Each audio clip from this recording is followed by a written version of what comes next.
राधा राधा राधा राधा राधा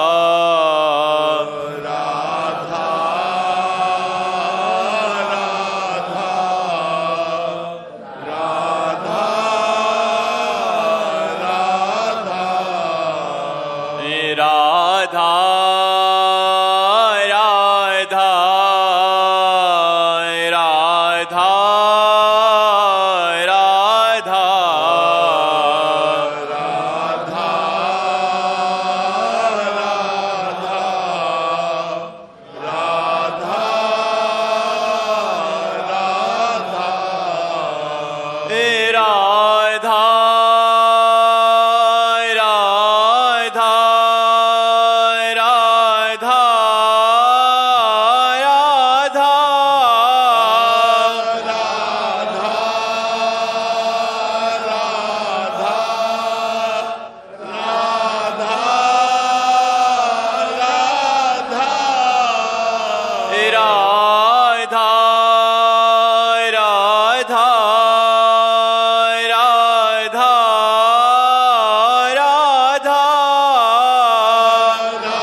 संत हरि भक्तन की, श्री वृंदावन धाम की, सद्गुरुदेव भगवान की। सूरज चौधरी जी जयपुर से। श्री हरिवंश गुरुदेव। राधे राधे महाराज जी। महाराज जी, आपने बताया कि आपकी एक डायरी थी जिसमें आप लिखते थे। महाराज जी, क्या कोई ऐसा उसमें मंत्र या वाक्य अंकित है जिसे स्मरण करते ही आपके अंदर में श्री राधा रस की अनुभूति प्रकट हो जाती हो, जो आपके मन को पूर्णता भक्त में बना देती? वो डायरी में नहीं, वो छाती में। वो गुरुजी ने यहाँ दी है, वो डायरी में नहीं लिखी जाती। डायरी में तो वो बातें लिखी जाती है जो बाहर से मिलती है। जो गुरुजी ने दिया है, जिस जो बात आप कह रहे हैं, राधा रस की अनुभूति, वो यहाँ छाती में लिखा हुआ, वो डायरी में नहीं लिखा है, वो छाती। ऐसी चीजें डायरी में नहीं लिखी जाती, कोई भी पढ़ सकता है, कभी भी पढ़ सकता है, वो छाती में लिखी जाती है। गुरु के मुख से जो निकला अमृत, वही प्रेमामृत को प्रवाहित करता है, तो उसे कान के द्वारा हृदय में ले जाकर और संपूर्ण नस नाड़ियों में व्याप्त कर दे। निरंतर उसका सुमिरन करे तो राधा रस की प्राप्ति हो जाएगी। गुरु प्रदत्त मंत्र के द्वारा होती, गुरु वाणी से होती है जी। लाली सिंह जी भदोही से। वल्लभ श्री हरिवंश। राधे राधे महाराज जी। महाराज जी, विनम्रता का अभिमान, भगवान की कृपा का अभिमान, अभिमान ना होने का अभिमान, डर लगता है कि जब भगवान इसका नाश करेंगे तो कैसे सहेंगे हम? नहीं, सहज में निकल जाता है जब हम भगवान की शरण में होते हैं। जब हम भगवान के नाम का आश्रय ले लेते हैं, भगवान के चरणों का आश्रय ले लेते हैं, तो ये जो माया द्वारा रचित अहंकार है, ये भगवत स्वरूप हो जाता है, परिवर्तित हो जाता है। अस अभिमान जाय जन भोरे, मैं सेवक रघुपति पति मोरे। ऐसा अभिमान भूलकर भी न जाए, बना रहे। क्या? मैं सेवक हूं और भगवान मेरे स्वामी हैं। तो अभिमान को निकाला नहीं गया, भक्ति ने अभिमान को और बढ़ा दिया और बड़ा करके पवित्र कर दिया।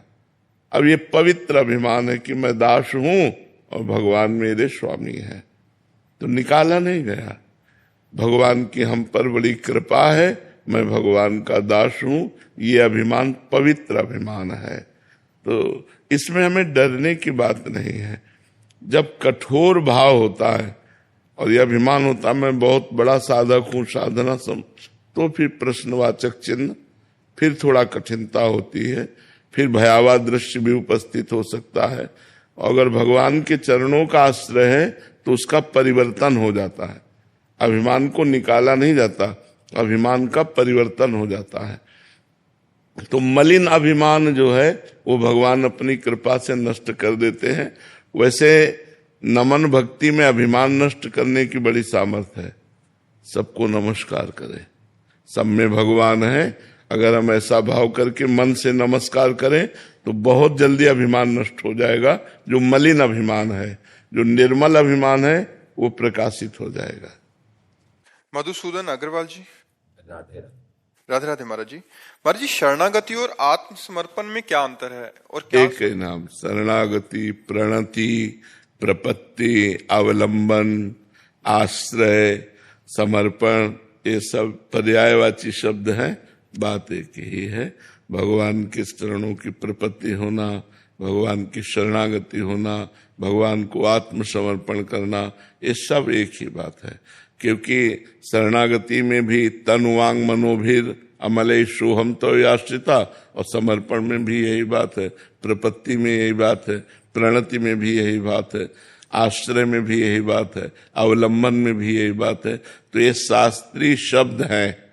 अवलंबन, आश्रय, प्रणति, शरणागति, बकाया सबका लगभग एक ही बात है कि मन, तन, वाणी और स्वयं से भगवान के चरणों का समर्पण, भगवान के चरणों का आश्रय, भगवान के चरणों का अवलंबन, भगवान के चरणों की प्रपत्ति, भगवान के चरणों की प्रणति, ये सब शास्त्रीय शब्द हैं। बकाया अर्थ भाव एक ही सबका है कि तन से, मन से, वाणी से और स्वयं से भगवान को समर्पित हो जाना। राज जी। श्री हरिवंश। श्री हरिवंश महाराज जी। महाराज जी, चित्त का निर्माण तो कई जन्मों से होता आ रहा है। हम अपने वास्तविक स्वरूप यानी भगवताकार वृत्तियों को निर्मित कैसे करें? देखो, चित्त का निर्माण वासना से होता आ रहा है, उपासना से नहीं, वासना से। और वासना में कुछ सद्वासनाएं रही और अधिक असद वासनाएं रही। सत्य की तरफ मन सहज में नहीं लगता, असत्य की तरफ सहज लगता है, क्योंकि प्रकृति का बनाया है ना। प्रकृति का ही तो सब मन और इंद्रियां हैं, प्रकृति के पक्ष की है। ये थोड़ा सूक्ष्म है, जो शब्द, स्पर्श, रूप, रस, गंध, आकाश, वायु, जल, अग्नि, पृथ्वी, ये जो पंच है ये स्थूल प्रकृति है। और जो मन, बुद्धि, अहंकार, ये अष्टधा प्रकृति है, पांति नाट, ये सूक्ष्म प्रकृति है। तो है तो प्रकृति ही ना। भगवान की माया के द्वारा रचित जितनी सृष्टि है ये सब प्रकृति के अंतर्गत आती है। तो प्रकृति का प्रकृति की तरफ आकर्षण सहज है, लेकिन परमात्मा की तरफ आकर्षण कठिन है। तो हमारे जो चित्त का निर्माण हुआ अभी तक वासना से हुआ है, उपासना से नहीं हुआ। उसमें वासनाएं बढ़ती गई, कुछ शुभ वासनाएं और कुछ अशुभ वासनाएं। और जब तक शुभ और अशुभ वासनाएं हैं तब तक हमारा जन्म मरण निश्चित है। अष्टधा प्रकृति, तो ये मन प्रकृति की तरफ ही आकर्षित होता है। तो प्रकृति में कुछ सत्य नहीं है, सब कुछ असत है। जो सत्य है वो प्रकृति से परे है।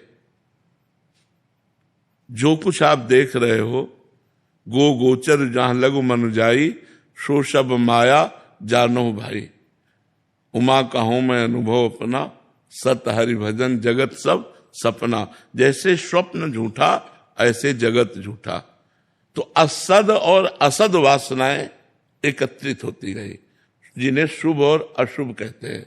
वही कर्म बनते हैं, पाप और पुण्य, और उन्हीं के द्वारा हमारे शरीरों की रचना होती रहती है और हमारा जन्म मरण होता रहता है। अब हमें कृपा से भगवान की मनुष्य शरीर मिला है। अब हमको अपने चित्त में छुपी हुई सद और असद वासनाएं दोनों को देखना है। कब दिखाई देंगे? जब नाम जप करोगे, जब भजन में बैठोगे, तब वो निकलेंगे ऐसे सद और असद वासनाएं।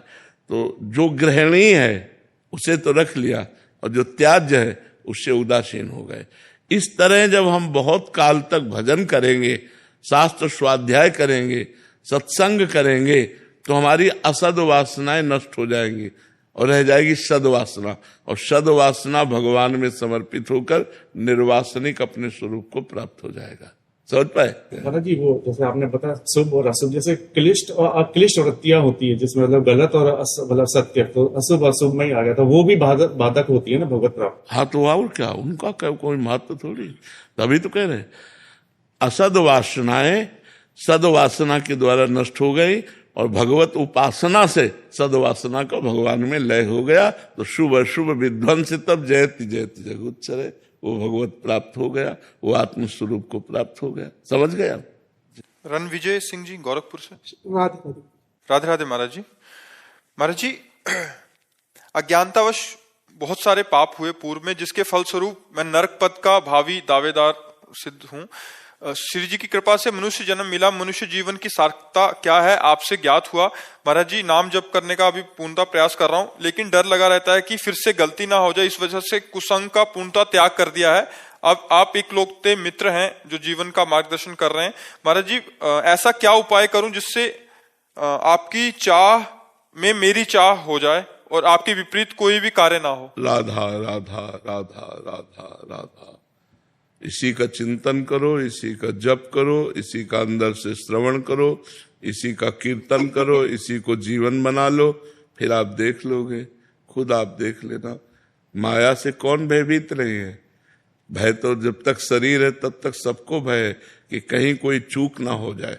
जैसे दौड़ने वाला है और फिसलने की काई है, तो वहां भय नहीं हो जाएगा कि कहीं भी पैर फिसल सकता है। तो दौड़ना साधना है और फिसलना माया है। तो वो माया फैली हुई है सर्वत्र। गो गोचर जहां लग मन जाई, सो सब माया जानो भाई। तो फिसलने में सेकंड लगता है, संभलने में वर्षों जन्म जन्म लगते, फिसलने में सेकंड मिनट में फिसल गया, चला गया। तो इसलिए नाम जप करो और डरते रहो। यही डर ही डरपि हरिवंश हित, जिनो भ्रमय गुण सलिल पर, जी नामन मंगल लोक त्यों, सुहरिपद भज न विलंब कर। जो डरता रहता है वो बच जाता है। भगवान का डर, समाज का डर, कानून का डर, धर्म का डर, ये हमको पवित्र करता है। और जो निर्भय हो गया इसमें, वो पापाचरण करता है।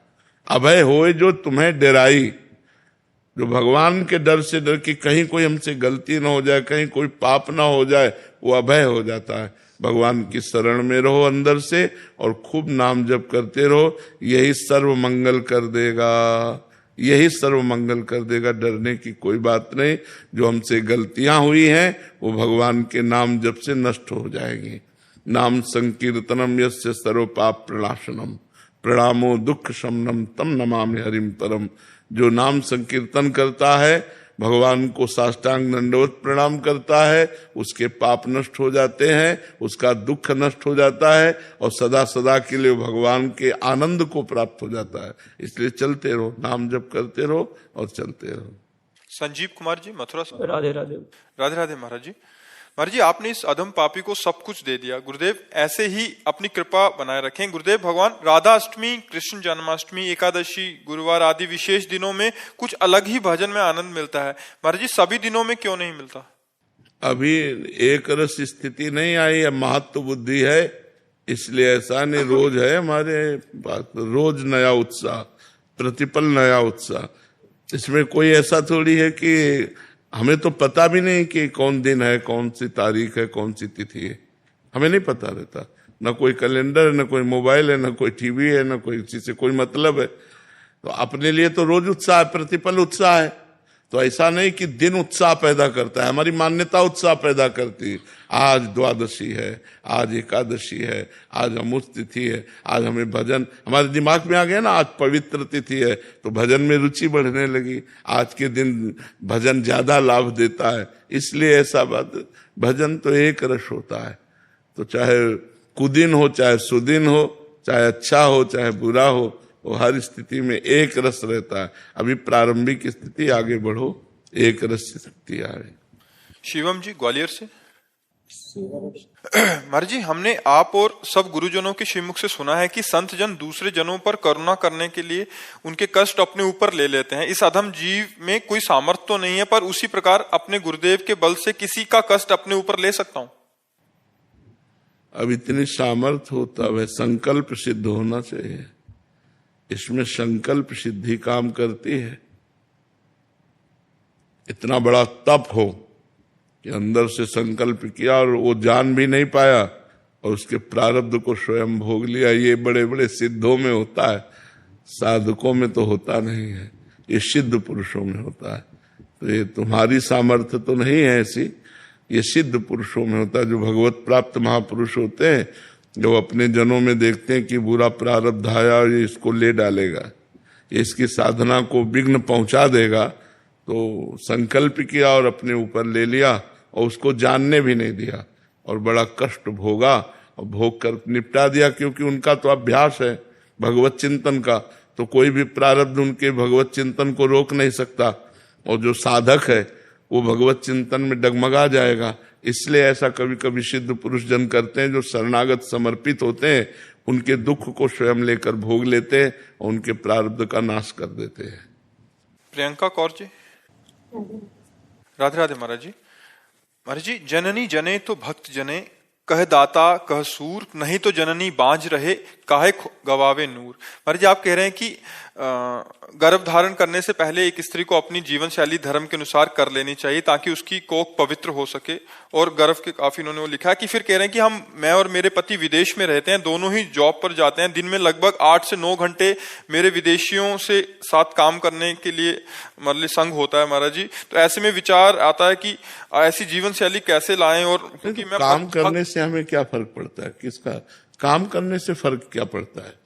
हम कार्य कर रहे हैं, असंग होकर काम कर रहे हैं, हमें उनके गुण दोषों से मतलब नहीं। हमें अपने भारतीय धर्म का आचरण करना चाहिए, हमें विदेशी जो आचरण है उनको अपनाना नहीं चाहिए।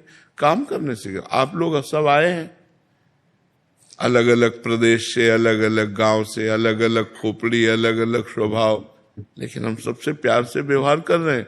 इसके बाद हमें किसी का चिंतन नहीं, किसी से मतलब नहीं। तो अगर हम मतलब रखते हैं तो फिर उसके गुण दोष आएंगे। मतलब नहीं रखते तो सैकड़ों लोग एक कंपनी में काम करते हैं, एक व्यापारी के यहाँ नौकरी करते हैं। तो हम नौकरी कर रहे हैं अर्थ कमाने के लिए, हंसते हैं, बातचीत करते हैं, व्यवहार करते हैं, लेकिन हंसते हुए, बातचीत करते हुए, व्यवहार करते हुए हम अपने धर्म में रहें, अपने धर्म को न त्यागे। देखो, बहुत खुला हुआ दिमाग रखना चाहिए। ये मनुष्य जीवन जीने के लिए बहुत समझदार होना चाहिए। हम आपसे हाथ मिलाएंगे, आपसे बात करेंगे, आपके साथ रहेंगे, जो काम है, इसके बाद आपका कोई मतलब नहीं। हम अपने घर गए, हम अपने भारतीय धर्म से चल रहे, तो क्या फर्क पड़ता है? अगर आप तो वहां विदेश में हैं, अगर आप विदेश में नहीं भी हैं और आप गलत आचरणों को नहीं संभाल पा रहे, तो मोबाइल काफी है, नहीं काफी है। क्योंकि मोबाइल के संग मात्र से आदमी गलत हो जाएगा। जो देखना चाहो, जो समझना चाहो, वो सब उसमें है। तो मुझे लगता है अगर मुझे सुधरना है तो इंग्लैंड में भी सुधर सकते हो, अमेरिका में भी सुधर कर भक्ति कर सकते हो। और अगर नहीं सुधरना तो गंगा यमुना के पावन क्षेत्र उत्तर प्रदेश में भी रह करके आप मनमानी आचरण कर सकते हो। तो हमको सुधरना है, ना कि जगह सुधारेगी न व्यक्ति, हमें सुधरना है। अगर सुधरना है तो हम रोज सत्संग सुने, मोबाइल से सत्संग सुने, उसके अनुसार आचरण धारण करें। और जहां नौकरी करने जाते हैं वहां ऐसा प्रतीत ना हो कि हम उनसे कुछ अलग है, बिल्कुल एक जैसा प्रतीत होना चाहिए। बुद्धिमानी यही है। हाँ, आपको वो पसंद है, मुझे पसंद नहीं है, आप वो खाइए पिए, मैं खा पी रहा हूँ, दोनों साथ मिल करके काम करते हैं, कोई परेशानी नहीं। कई बच्चे परेशान हो जाते हैं कि हमारे कमरे का विद्यार्थी तो खाने वाला है, अब हम कैसे, कुछ नहीं है सर, तुम अपने राग में रंग रहो, हमारा बस ये है, कुछ नहीं, तुम चार बैठे रहो, अपना खाओ पियो अपनी मस्ती में। जो रही मुत्तम प्रकृति का कर सकत कुसंग, चंदन विष व्यापत नहीं लपटे रहत भुजंग। अगर हम उत्तम आचरण करेंगे तो किसी का प्रभाव हमारे ऊपर नहीं पड़ेगा। विकास जी। राधे राधे। राधे राधे महाराज जी। महाराज जी, मैं सभी धर्मों का आदर और सम्मान करता हूँ, परंतु गुरुदेव जब कोई इष्ट या गुरु पे टिप्पणी करता है तो मेरा मन बहुत विचलित हो जाता है। ऐसी स्थिति में मार्गदर्शन करें कि मैं क्या करूं महाराज जी। वैसे हमको लगता है हमको किसी से मतलब ही नहीं रखना, तो टीका टिप्पणी, कोई पागल रोड में खड़ा हमको गाली दे रहा, हमसे क्या मतलब है, हमको मतलब नहीं रखना। गुरुजी जैसे कई बार मैं देखता हूँ, मतलब हर जगह पे देखता हूँ, तो बड़ा मन व्यथित होता है कि हम तो क्यों देखे, भगवान का विहार हो रहा है, कहीं गड़ासा चल रहा है, कहीं यज्ञ हो रही, कहीं ब्याह की बारात उठ रही, तो कहीं मरण की बारात उठ रही है। भगवान की सृष्टि का खेल हो रहा है, हम दुखी क्यों हो? तुम्हारी मति है तुम निंदा कर रहे हो, तुम्हारी मति तुम स्तुति कर रहे हो, हमारी मति हम आराधना कर रहे हैं, क्या फर्क पड़ता है? थोड़ा माइंड का विकास करो। गुरुदेव मैं गत 25 वर्षों से शिव का उपासक हूँ। 2 साल से मैं आपको देख के मैं राधा नाम जपने लगा हूँ, तो क्या मेरे को ऐसा लगता है कि क्या मैं शिव से दूर जा रहा हूँ या शिव की कृपा हो रही है? शिव की कृपा ही होती है, तब राधा नाम में प्रीति होती है। ऐसा भाव करना चाहिए कि भगवान शंकर ने कृपा करके मुझे संग दिया और इस संग से राधा नाम का रंग चढ़ रहा है, उसे निगेटिव क्यों सोचे? ऐसा डर सा लग रहा है क्योंकि 25 सालों से बाबा महाकाल की। तो आप अभी भगवान शिव पर पूर्ण आश्रित नहीं है।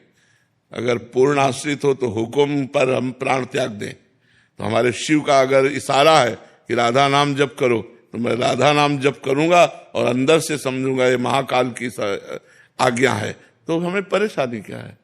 हम आश्रित अपने इष्ट के रहते। जैसे आप तो मान लो गृहस्थी में हो, हम तो बाबा जी थे कट्टर शिव उपासक, काशी से ही आए हम तो, और पूरे राधा किशोरी जी के चरणों में आश्रित हम तो काशी से आए हैं। राधे राधे महाराज जी। महाराज जी, आप कहते हैं कि अपने अवगुण प्रकाशित करने से उसका प्रभाव कम हो जाता है। इस अधम नीच ने जाने अनजाने में भीड़ भाड़ में कई बार माता बहनों का स्पर्श किया है, ये ग्लानि बार बार मन में आती है महाराज जी। हाँ, बस उसकी बात यही है कि हम अपने को एक बार जब अनुभव कर लिए कि गलत है, तो हृदय से दुखी होना चाहिए, हृदय जलना चाहिए कि यार मैं बहुत गलत हूं, और दोबारा वो गलती नहीं करनी चाहिए। गलती आपसे क्या सबसे हो सकती है। हम कल बताया ना कि जैसे दौड़ रहा है और काई है तो गिरने का भय है, कोई भी गिर सकता है, बड़ा अच्छा दौड़ाक भी गिर सकता है। मान लो आप तो अभी कदम बढ़ा रहे हो परमार्थ में, जो दौड़ रहे हैं वो भी गिर सकते हैं। शिव बिरंची का मोह है को है बपुरान। तो अपने को चाहिए कि अपनी जो गंदी बात है, जो हम जानते हैं कि हमारे अंदर ये गलत बात है, भगवान से प्रार्थना करें, रो रो कर प्रार्थना करें कि कृपा सिंधु आप हमारी इस गलती को हटा दीजिए, और अपने में जितना बल है हम कोशिश करें दोबारा हमसे गलती ना हो। तो भगवान की कृपा बल से और अपने प्रयास से हम उस गलती से निकल सकते हैं। तो अब दोबारा गलती नहीं होनी चाहिए, ऐसा अपने हृदय में दृढ़ निश्चय करो और भगवान का नाम जप करो, धीरे धीरे वो नष्ट हो जाएंगे। ये मन है बहुत चंचल है, ये बहुत बदमाश है, ये सदैव भगवान से विमुख ही आचरण करवाता रहता है, बड़े गंदे गंदे आचरण करवा देता है, बड़े बड़ों से करवा देता है। इसलिए इस पर नजर रखो। नजर वही रख सकता है जो नाम जप करता है। नाम जप करोगे तो मन पर नजर रखोगे, उसकी गंदी बात पर शासन करो, गंदी बात पर उसका सहयोग ना करो। अगर सहयोग करोगे तो नष्ट कर देगा, बहुत खतरनाक है। पूरे जन्म मरण का हेतु ये मन ही है। मन भगवान में लग गया तो मोक्ष का कारण, विषयों में लग गया तो बंधन का कारण। इसलिए दृढ़ निश्चय करो कि हम आगे से ऐसा गलत कार्य नहीं करेंगे, और नाम जप करो तो किया हुआ गलत कार्य का प्रभाव नष्ट हो जाएगा। महाराज यदि आज्ञा हो तो किशोरी जी की कृपा से किशोरी जी पे कुछ छंद लिखे, अगर आज्ञा हो तो। जगत को सिखलाई प्रीति की अनोखी रीत। तन मन धन से निसार हुई राधिका, और साधारण मानवों का डोलने लगा जो प्रेम, तत्क्षण वहां पतवार हुई राधिका। अमराइयों में प्रेम करने के लोल लगा, कान्हा हित कदम की डार हुई राधिका। कान्हा ने भी पद पंकज जो चापे राधिका के, सर्वस्व बार बलिहार हुई राधिका। सर्वस्व बार बलिहार हुई राधिका। ब्रज तो है प्रेम की परंपरा निभाने वाला, यहाँ पे अनन्य जीव साधिका बनाए हैं। जिन पे न कान्हा के बिना रहा गया